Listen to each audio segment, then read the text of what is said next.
बुलढाण्यातील पावसामुळे कापूस पिकाचं मोठं नुकसान झालंय। बुलढाण्यामध्ये मागील 2 दिवसांपासून सुरू असलेल्या पावसामुळे शेतकऱ्यांचं आर्थिक नुकसान झालंय।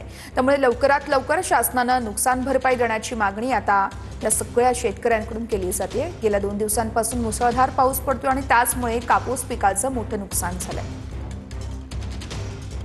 बुलढाणा जिल्ह्यामध्ये गेल्या 2 दिवसापासून पाऊस पडतोय आणि या पावसामुळे पिकांचं मोठं नुकसान होत आहे। मी सध्या देऊळगाव राजा तालुक्यातील या अंढेरा शिवारामध्ये आहे।